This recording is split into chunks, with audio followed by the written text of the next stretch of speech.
Queridos irmãos, queridas irmãs, uma boa noite. É com grande alegria, grande satisfação que estamos mais uma vez aqui reunidos para mais uma noite de estudo, de amparo, de esclarecimento.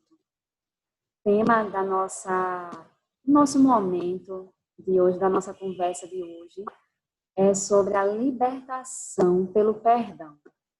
Para a gente fazer a harmonização, inicialmente, a gente vai ler uma passagem do livro Caminho, Verdade e Vida, Psicografia de Chico, pelo Espírito de Emmanuel. A passagem, o capítulo é 179, o Novo Mandamento. O novo mandamento vos dou, que vos ameis uns aos outros como eu vos amei. Jesus, em João, capítulo 13, versículo 34. A leitura despercebida do texto induziria o leitor a sentir nessas palavras do Mestre absoluta identidade com o seu ensinamento relativo à regra áurea. Entretanto, é preciso salientar a diferença. O ama o teu próximo como a ti mesmo é diverso do que vos ameis uns aos outros como eu vos amei. O primeiro institui um dever, em cuja execução não é razoável que o homem cogite da compreensão alheia. O aprendiz amará o próximo como a si mesmo. Jesus, porém, engrandeceu a fórmula, criando o novo mandamento na comunidade cristã. O mestre refere-se a isso na derradeira reunião com os amigos queridos na intimidade dos corações. A recomendação que vos ameis uns aos outros, como eu vos amei, assegura o regime da verdadeira solidariedade entre os discípulos, garante a confiança fraternal e a certeza do entendimento recíproco. Em todas as relações comuns, o cristão amará o próximo como a si mesmo, reconhecendo, contudo, que no lar de sua fé conta com irmãos que se amparam efetivamente uns aos outros. Este é o novo mandamento, que estabeleceu a intimidade legítima entre os que se entregaram ao Cristo, significando que em seus ambientes de trabalho há quem se sacrifique e quem compreenda o sacrifício, quem ame e se sinta amado, quem faz o bem e quem saiba agradecer. Em qualquer círculo do Evangelho em que essa característica não assinala as manifestações dos companheiros entre si, os argumentos da Boa Nova podem haver atingido os cérebros indagadores, mas ainda não penetraram o santuário dos corações. E aqui é uma introdução ao nosso tema, e eu faço um link aqui com a pergunta 886 do Livro dos Espíritos, com o que é a caridade como entendia Jesus. E aí é benevolência a resposta, né, da espiritualidade. Benevolência para com todos. Indulgência para com as faltas alheias. E o perdão das ofensas. Vamos fazer a nossa prece para iniciar o nosso estudo da noite de hoje. Senhor nosso Deus, Jesus nosso Mestre, nosso amigo de todas as horas, aos amigos da espiritualidade, agradecemos mais uma vez por estarmos aqui reunidos para mais uma noite de estudo, de esclarecimento, de assistência, onde somos agraciados pelos fluidos benéficos que a espiritualidade nos prepara neste momento. E pedimos, Senhor, que as palavras desta noite possam auxiliar a tantos irmãos, encarnados, desencarnados, ajudar a todos pela importância do perdão, a libertação pelo perdão, a necessidade do amor ao próximo. E assim, Senhor, te pedimos a permissão do nosso mentor, Moacir, aos amigos da espiritualidade, para dar por iniciado mais um estudo na noite de hoje. Que assim seja. E para iniciar, eu gostaria de fazer uma reflexão com vocês. Lá em Mateus, capítulo 18, no versículo 15, do 21 ao 22. Vocês lembram de uma passagem onde Simão Pedro pergunta a Jesus: Senhor, quantas vezes devo perdoar o meu irmão se ele comete uma falta contra mim? E aí Jesus responde: não digo que perdoarei 7 vezes, mas 70 vezes 7. E aí, vamos mudar um pouco a interpretação, né, dessa passagem. Muitas vezes, quando a gente escuta essa passagem, a gente se coloca no lugar do violado, né? Dizer assim, caramba, eu vou ter que perdoar 70 vezes 7. E a gente acha o perdão é algo difícil e a gente se coloca sempre no lugar do violado. Mas vamos mudar um pouco. Se nos colocarmos no lugar dos violadores, das pessoas que cometeram as faltas, não é importante ser perdoado? Não é importante o perdão? Então, sempre a gente se coloca no lugar do violado e a gente acha que é impossível, né? A gente perdoar, muitas vezes, os mais próximos de nós, que é os que a gente se decepciona tanto, às vezes com certas atitudes, e a gente acha tão difícil. Mas vamos nos colocar, para essa primeira reflexão da noite de hoje, no lugar dos algozes, dos violadores. Como gostaríamos, no momento que a gente comete uma falta, como gostaríamos de ser tratado? Será que gostaríamos de ser libertado pelo perdão daquela pessoa a qual magoamos, machucamos, decepcionamos e falhamos com ela? Só para a gente iniciar nesse estudo dessa noite, essa reflexão. E aí eu vou fazer um link também com a palestra da sexta-feira passada do nosso irmão Luiz, que ele falava sobre a questão da obsessão silenciosa. E nós costumamos sempre enxergar o obsessor como um algoz, né? Aquele irmão que nos faz mal, que nos faz nos sentir mal. E aí, mais uma vez, eu vou chamar a gente para reflexão. A gente sempre considera esse irmão como um algoz e sempre nos considera como vítimas, como as pessoas que estão sendo prejudicadas, que estão sofrendo pela ação desse irmão. E eu chamo mais uma vez a gente para reflexão, para a gente iniciar esse estudo nessa noite. Será que numa existência, numa encarnação pregressa, nós fomos os algozes? Nós fomos os violadores? E às vezes esse irmão no ciclo vicioso está ali, porque nós inicialmente fizemos o mal. Precisamos da corrigenda, da reparação pelo exercício no bem. E aí, meu irmão, não tem melhor benefício numa situação como essa do que a prece.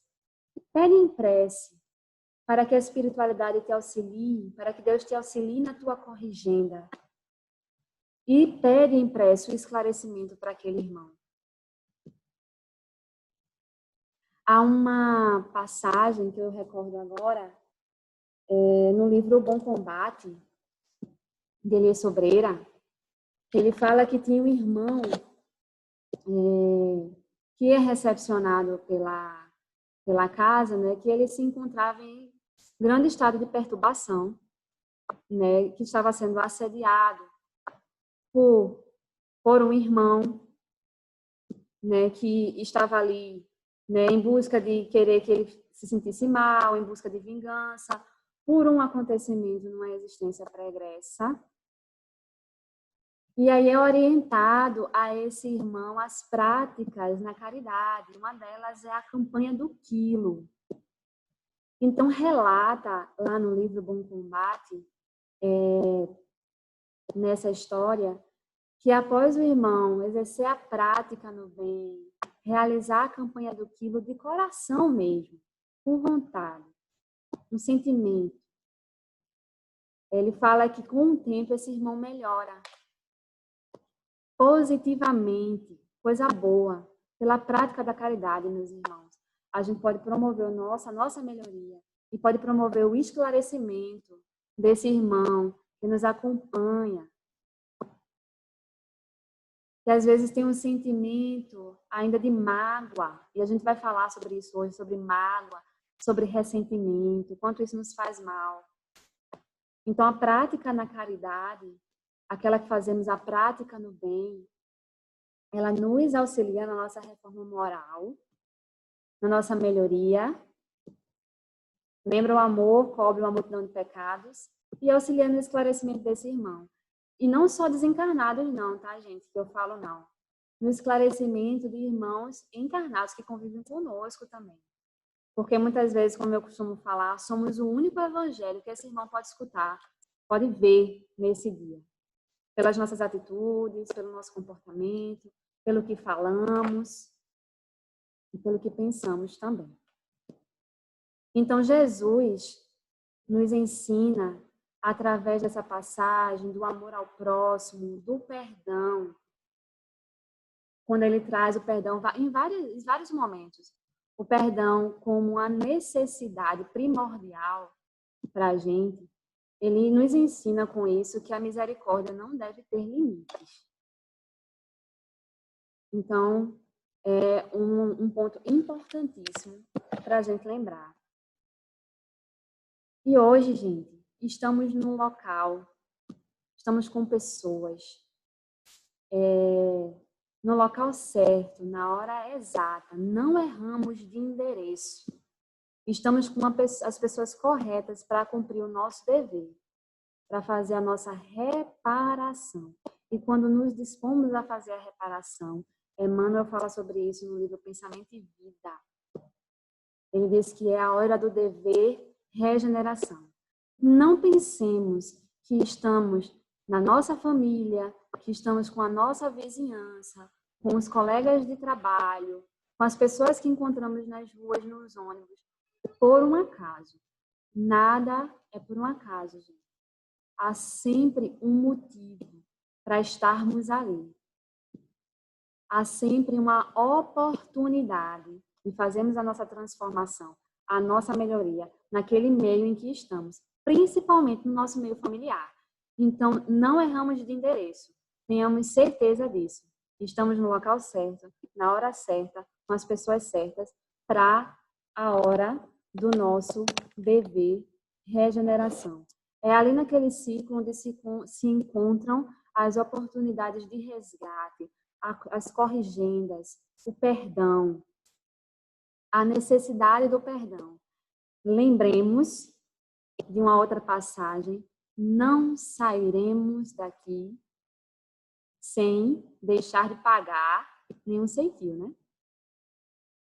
Então, aproveitemos, gente, as oportunidades, a reencarnação, essa oportunidade reencarnatória que estamos tendo. Observemos ao nosso redor. O que é que precisa ser melhorado? Meu relacionamento familiar. O que é que tem? Quais são as barreiras que eu tenho? O que é que eu preciso melhorar? Se eu tenho uma barreira no relacionamento com meu filho, com meu pai, com a minha mãe, gente, isso é um alerta. Será que não é a hora, a oportunidade das corrigendas?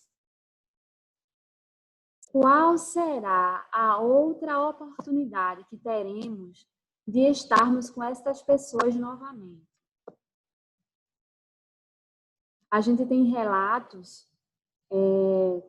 em alguns livros, principalmente nos de André Luiz, de grupos que precisavam, espíritos que precisavam ter aquele resgate, fazer os ajustes, determinados grupos, Às vezes demora tanto para ocorrer um reencontro, a oportunidade de todo mundo se reunir ali novamente para poder realizar os ajustes necessários devido às falhas, os desajustes pregressos. Então, pensemos nisso. Essa é a hora da reconciliação. Então, observemos ao nosso redor, gente. Quais são as dificuldades, quais as barreiras que a gente tem. E o que é que a gente pode fazer para melhorar. A gente precisa dar o primeiro passo para isso. Não é sempre esperar pelo outro. Às vezes tornamos o outro bengala, dizer, mas eu não vou sair dessa porque o outro não me entende, né? Porque meu esposo, meu pai, minha mãe, minha esposa não me entende. Então não adianta eu querer tentar uma corrigenda, tentar um reajuste se ele não me entende, mas façamos a nossa parte. E entremos em prece sempre. Santo Agostinho fala sobre isso, quando ele fala sobre autoconhecimento. A necessidade do autoconhecimento. Ele pede à noite, quando estiveres no teu estado de vigília, pede orientação à espiritualidade para que te oriente no que precisa ser melhorado, no que precisa ser corrigido. E se ainda não és capaz de reconhecer o que está errado, pede orientação à espiritualidade para que te esclareça. Então, é importantíssimo que a gente faça essa reflexão diariamente. Então, será que só o arrependimento é importante? Eu cometi a falha, eu me arrependi, mas será que isso só basta? A gente se arrepender? E eu vou trazer para a gente fazer uma reflexão as perguntas das perguntas 992 a 1001 do Livro dos Espíritos, que fala sobre arrependimento. Depois, para quem tiver interesse, se quiser dar uma olhadinha nessas perguntas na íntegra, tá? Eu vou trazer alguns trechos interessantes aqui, só para a gente deixar bem redondinho o estudo dessa noite. Lá fala o seguinte: o arrependimento é uma censura às nossas faltas, desajustes conosco e com o outro, pela nossa consciência.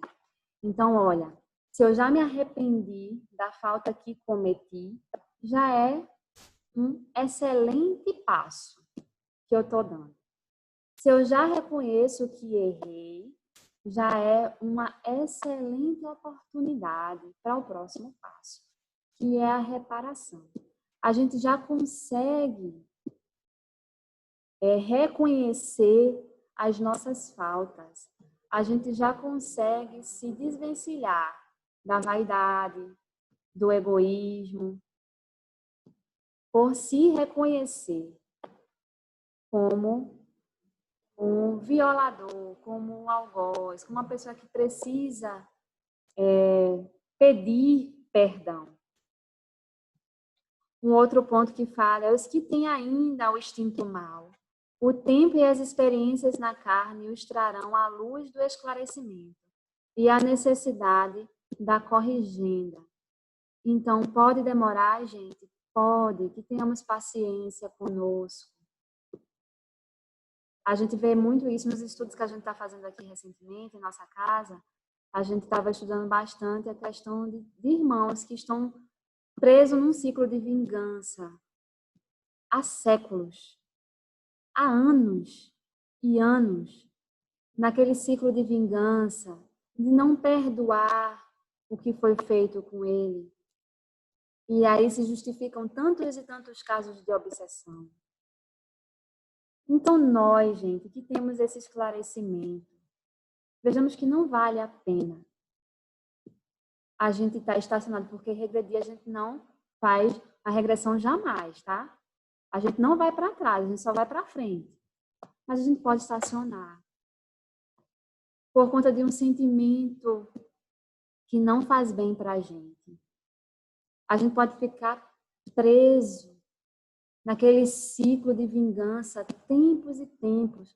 Quantos irmãos são atendidos nas reuniões mediúnicas, presos a isso, a esse sentimento de não querer perdoar e achar, já estão há tanto tempo naquilo, que achar que só existe aquilo, inclusive.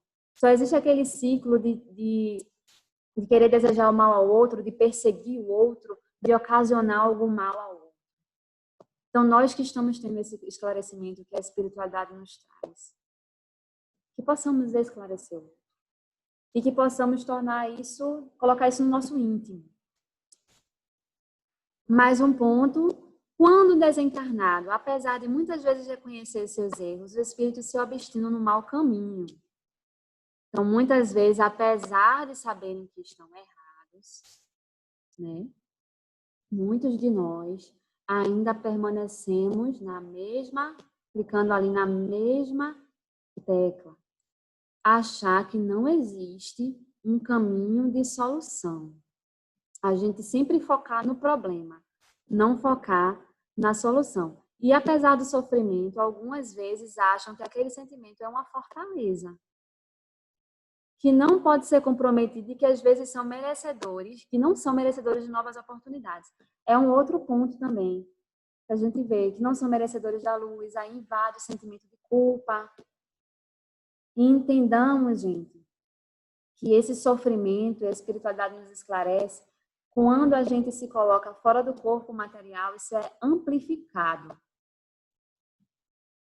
E não é um sofrimento, não é um sofrimento, que a gente fala do sofrimento da dor do corpo físico, tá? Não é um sofrimento da dor da carne.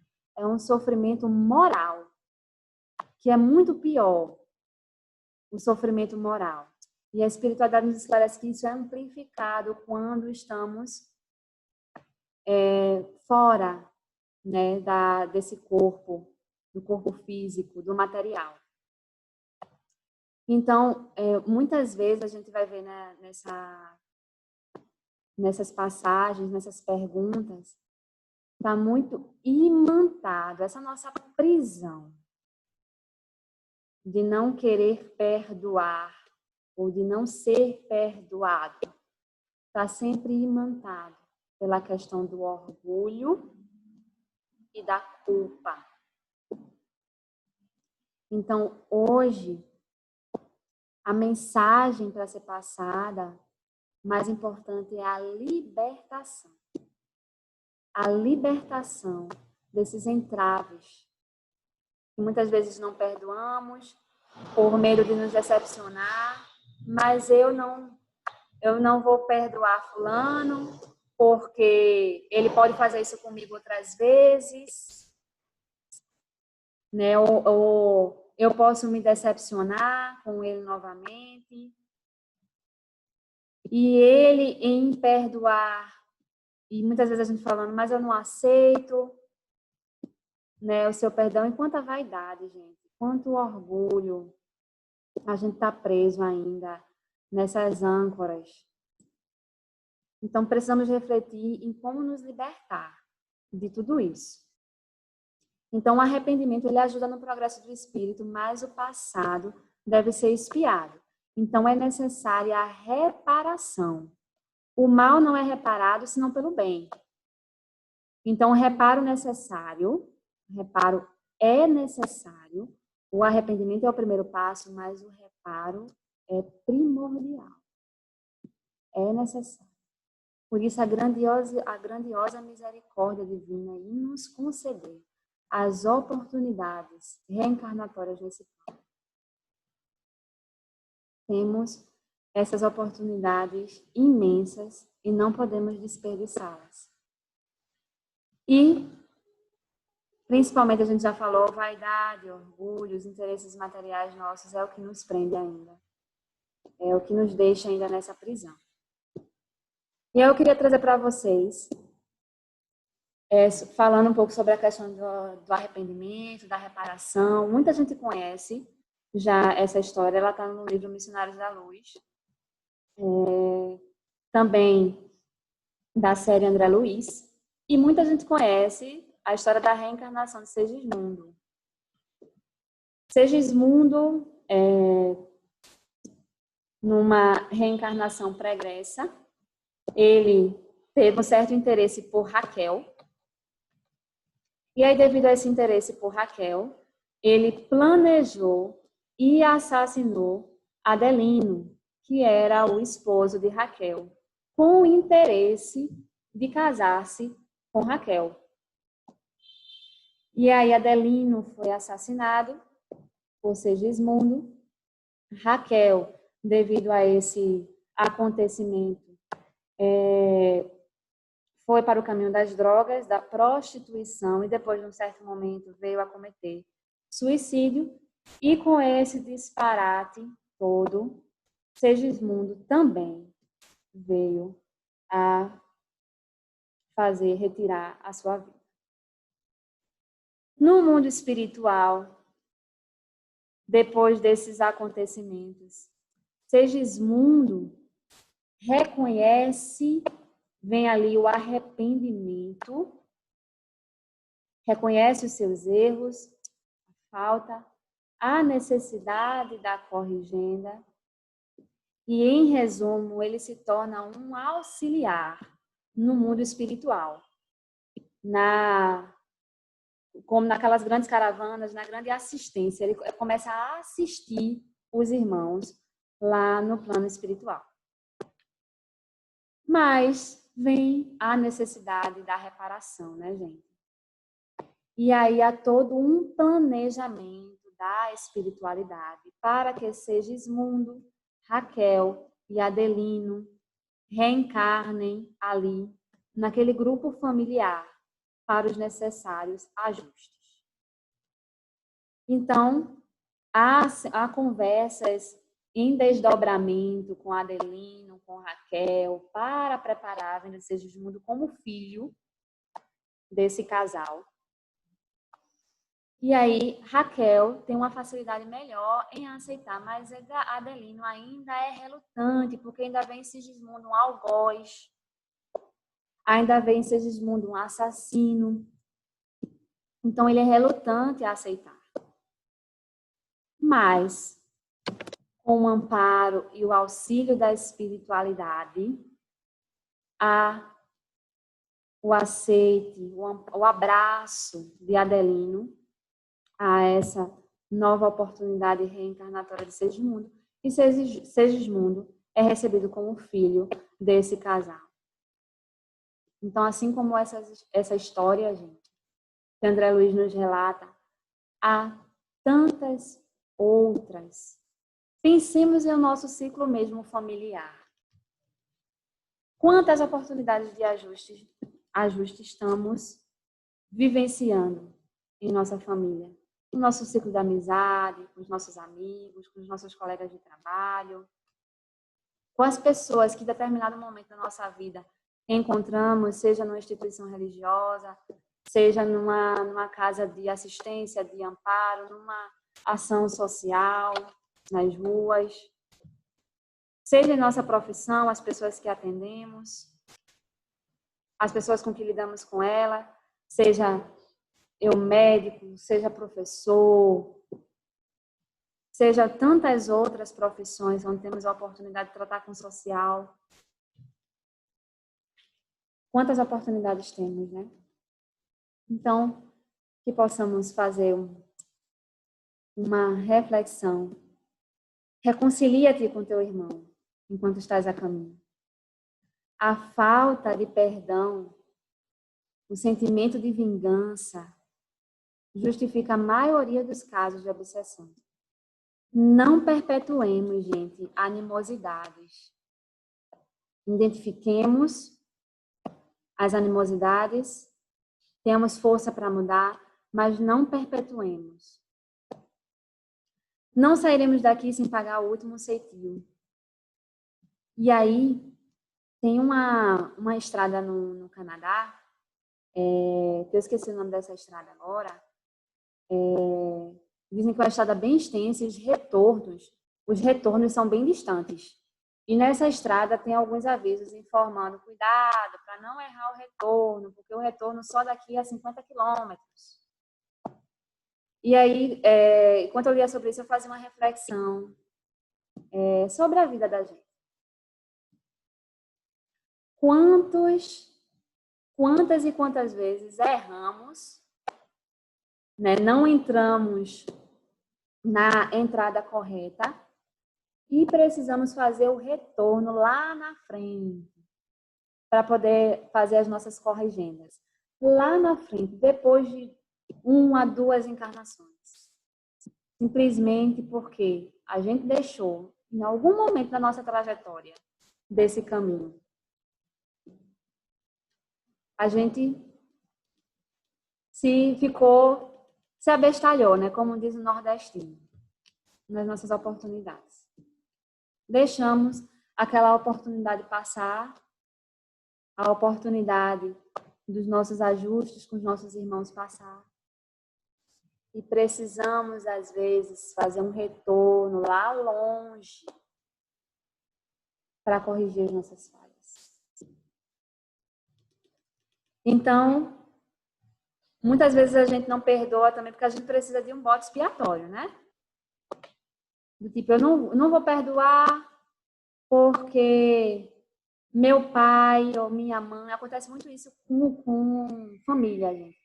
Meu pai e minha mãe sempre foi assim, nunca me deu atenção na minha juventude, na minha infância, e a gente sempre se colocando como vítima.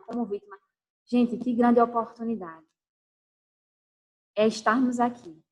E pelo menos esses seres, nossos pais, nos deram a oportunidade de estarmos aqui. E colocamos, muitas vezes, essas pessoas como bode expiatório.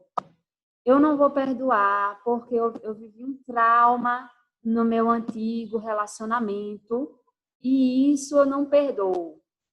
E às vezes a gente até prejudica o nosso relacionamento atual por questões do relacionamento passado, por questões de não perdoar talvez a nossa mãe, o nosso pai, por algum ato falho que cometeram. E colocamos essas pessoas, gente, como bode expiatório para justificar o não perdoar ou não receber, não ser libertado pelo perdão do outro. Eu quero trazer para vocês a reflexão que isso depende de nós, primeiramente e exclusivamente de nós, gente. Independente se o outro errou conosco, mas não tratemos da mesma forma como também Jesus nos vai trazer, perdão, na passagem, quando te baterem a face, oferece a outra. Se te tomarem a túnica, também os entregueis um manto. Se alguém vos obriga a caminhar 1000 passos, caminhei mais 2000 com ele. Essas mudanças, gente, dependem de nós. Não coloquemos o outro como bengala. Não coloquemos a necessidade do perdão sempre no outro.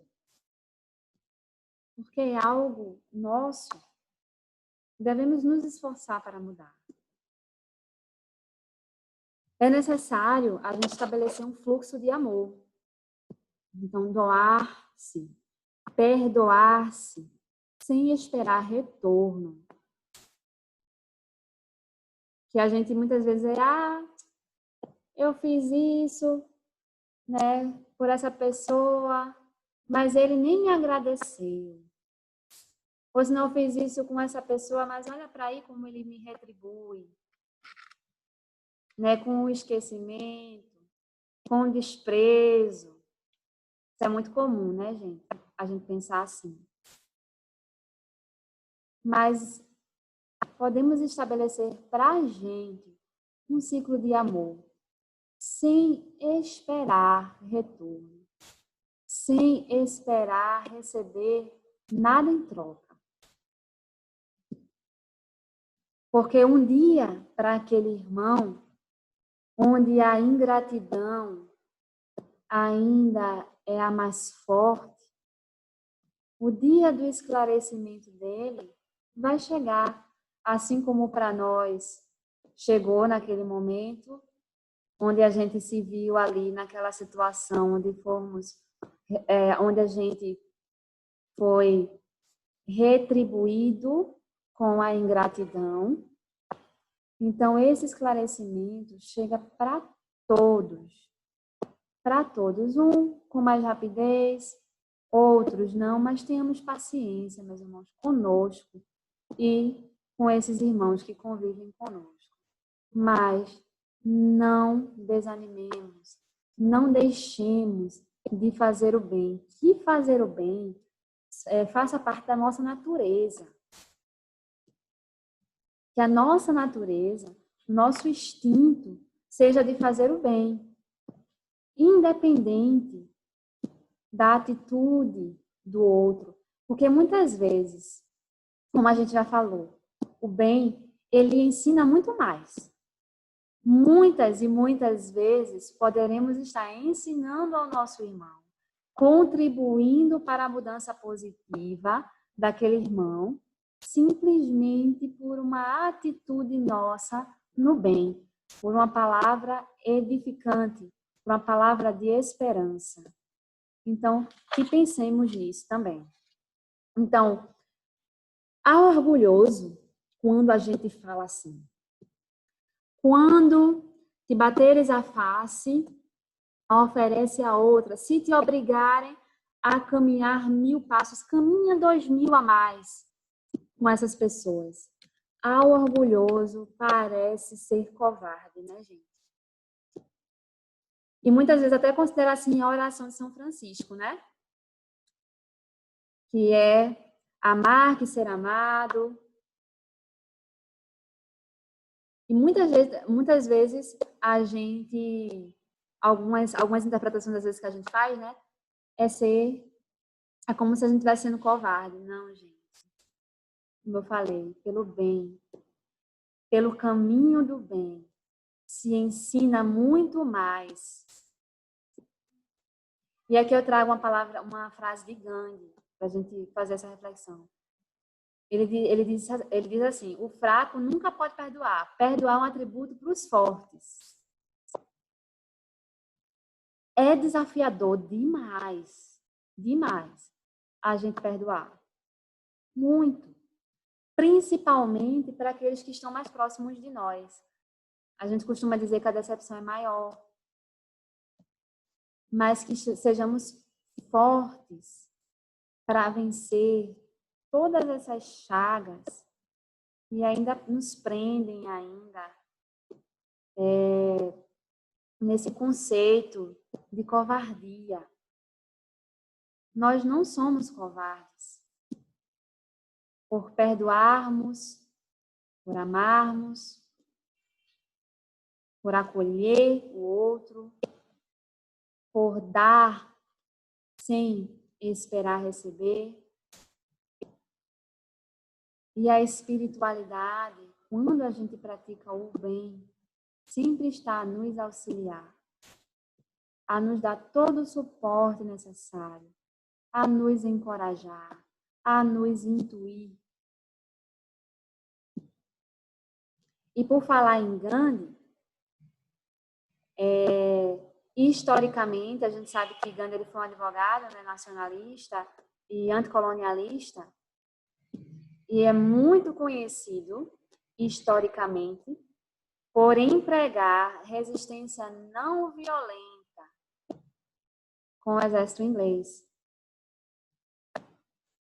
Então, vejam, gente, para o exército que agredia, que enfrentava, Gandhi trazia a paz, uma resistência não violenta.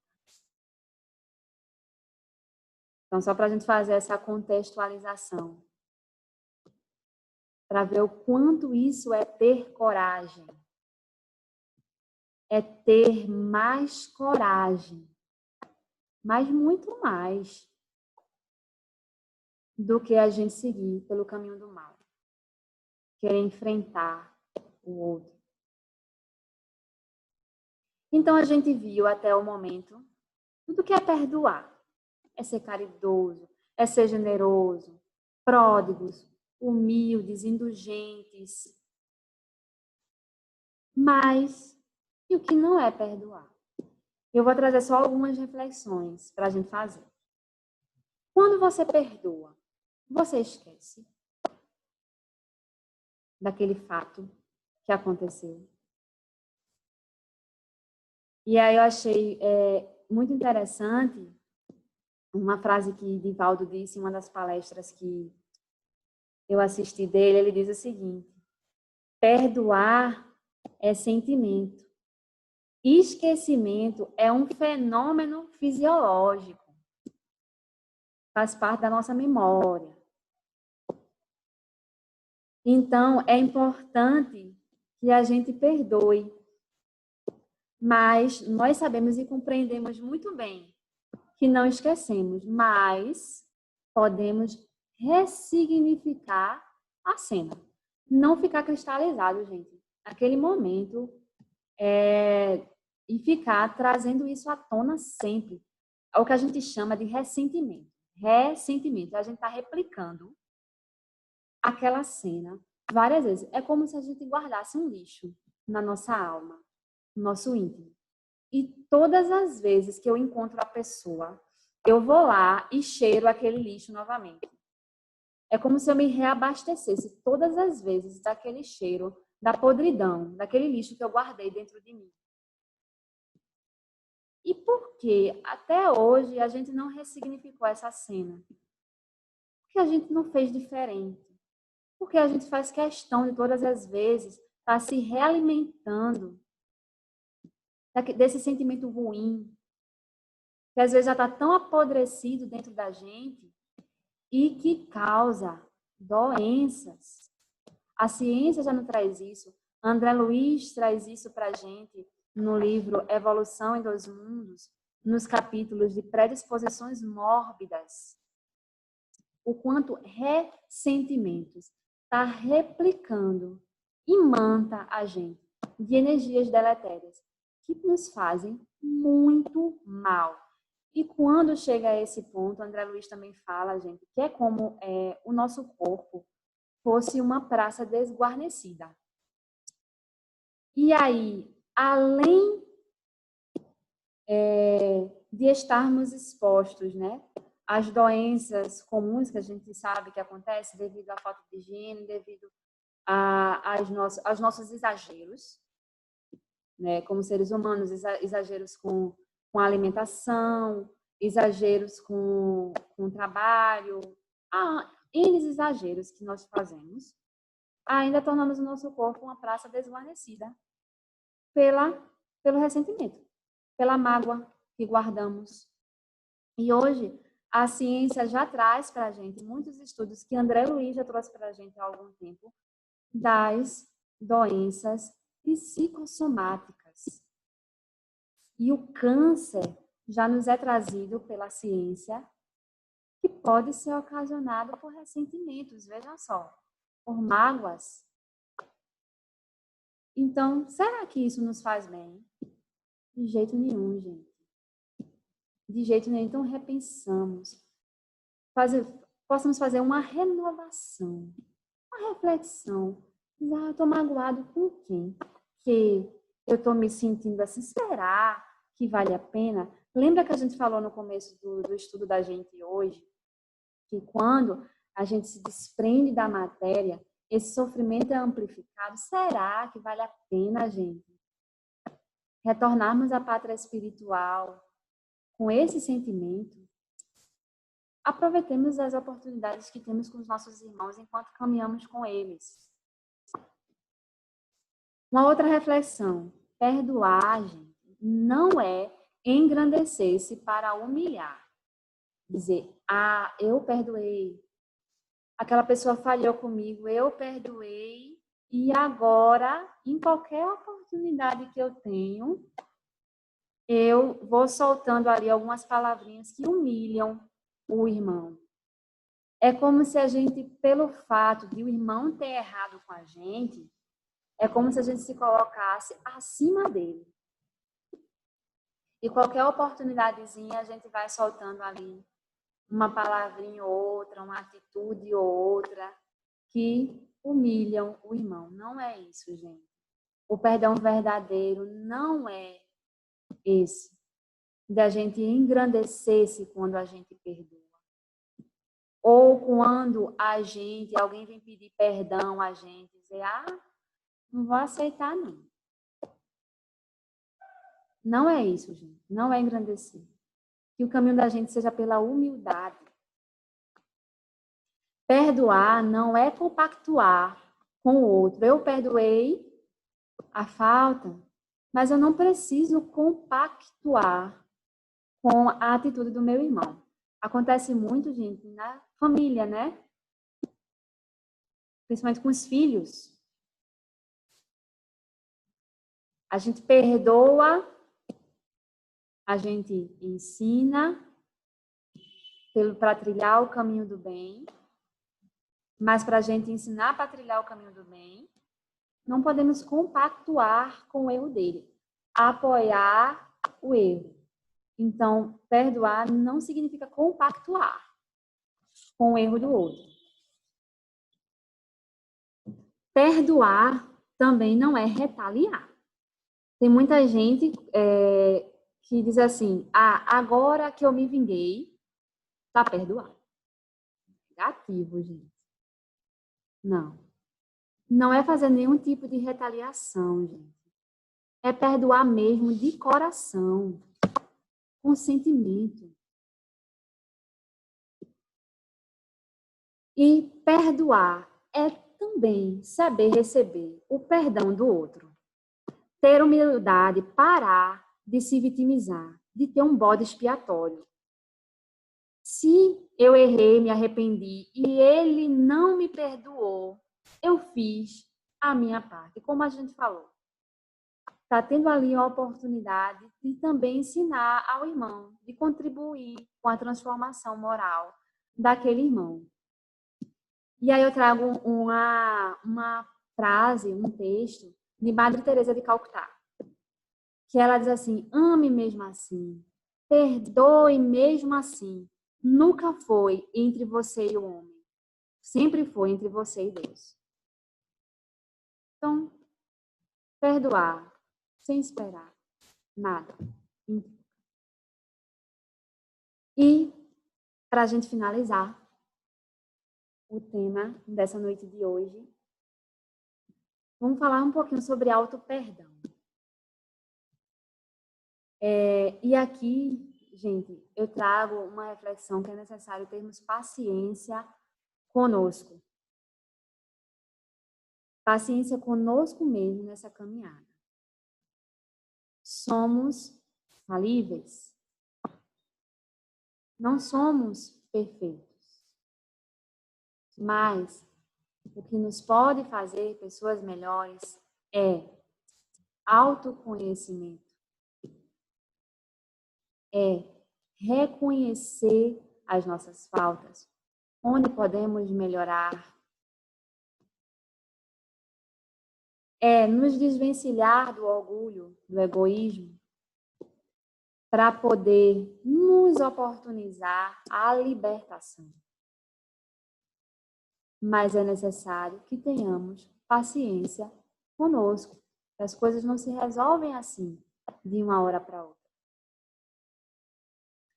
Mas, como a espiritualidade também nos aconselha e nos esclarece, ela diz o seguinte, o verdadeiro espírita, o verdadeiro cristão é aquele que empenha esforços em vencer os seus vícios, as suas más paixões, as suas más inclinações.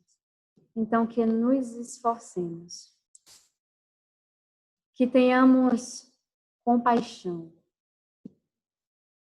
que possamos ser misericordiosos.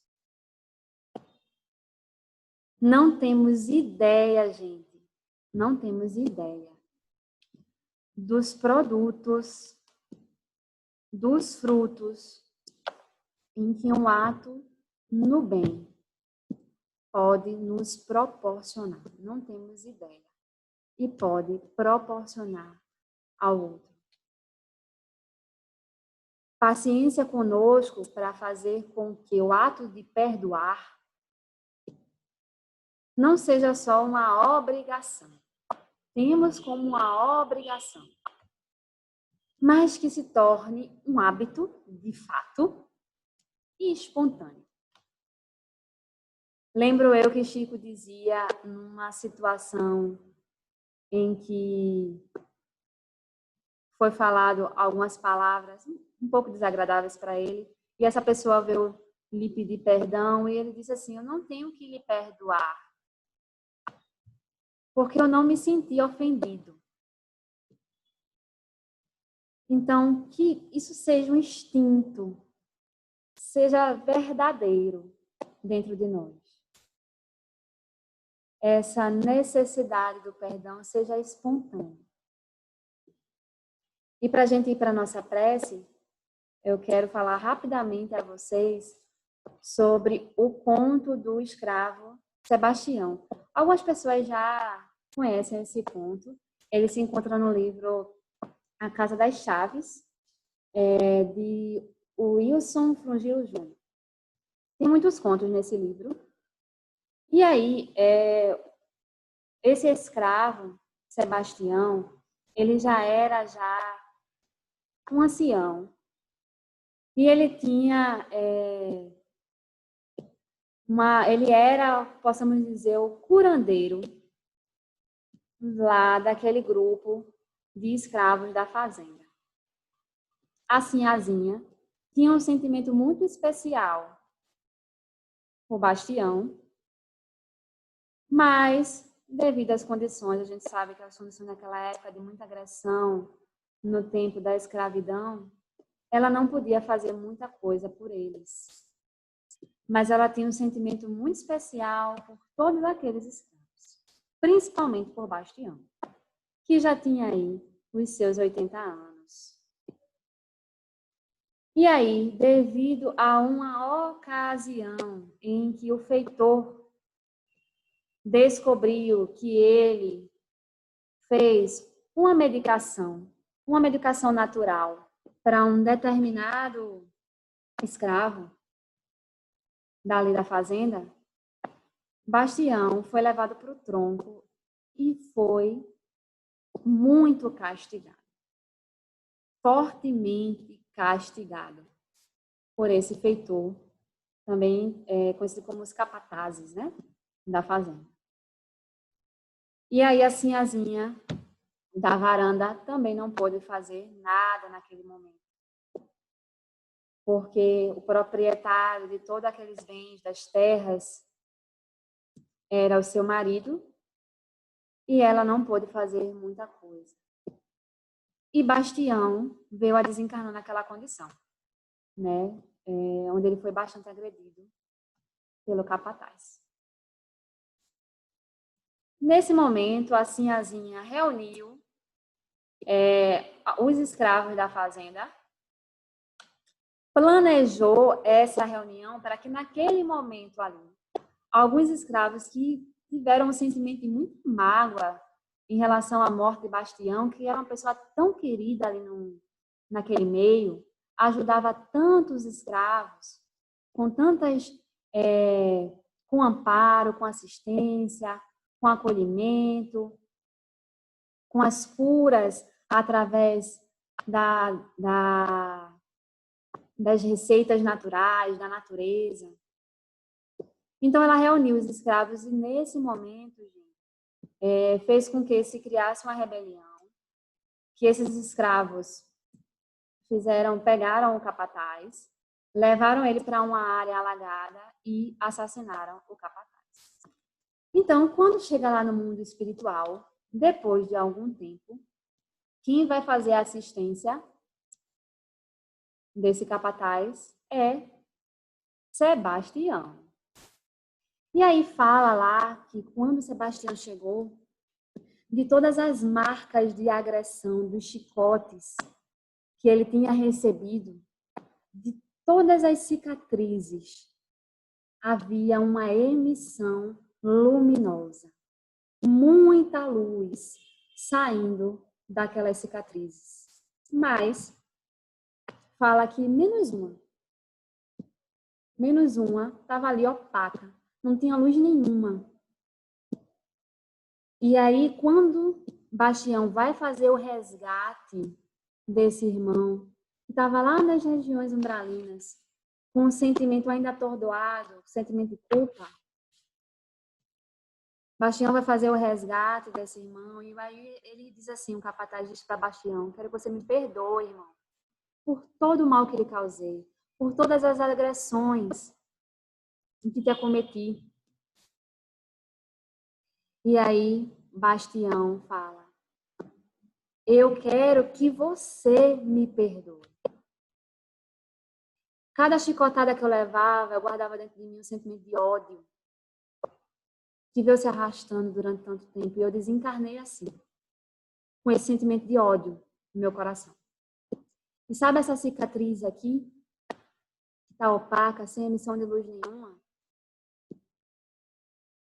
É porque eu ainda não recebi o teu perdão pelo sentimento de ódio que guardei de ti durante tanto tempo. E aí, gente, que fica essa reflexão para nós. Que possamos fazer das nossas cicatrizes emissores de luz, de aprendizado, para iluminar o caminho do outro, mesmo daqueles que nos magoam, que nos ferem, mas que todas essas cicatrizes possam ser luz na vida do outro. E vamos encerrar. Senhor nosso Deus, te agradecemos por mais esse momento de iluminação, te agradecemos por mais uma noite de esclarecimento, por todo o amparo e auxílio da espiritualidade que nesse momento, Senhor, na residência de cada um, leva aos fluidos salutares. A luz está fazendo a limpeza, retirando toda a energia deletéria do nosso ambiente. E que essa luz possa alcançar a tantos irmãos enfermos, a tantos irmãos nos cárceres, a tantos irmãos que se encontram perdidos em desequilíbrio, encarnados e desencarnados, Senhor. Levando paz, consolo, esperança, auxílio. E a nós, Senhor, nos fortalece nessa caminhada, para que possamos continuar perseverando no trabalho da Tua vinha, Senhor, sendo melhores instrumentos a cada dia. Que não desistamos de fazer o bem em quaisquer ocasiões. Que não desistamos de produzir, de promover o bem a todos os nossos irmãos. Que assim seja, que Deus abençoe a todos, um bom final de semana e muita paz.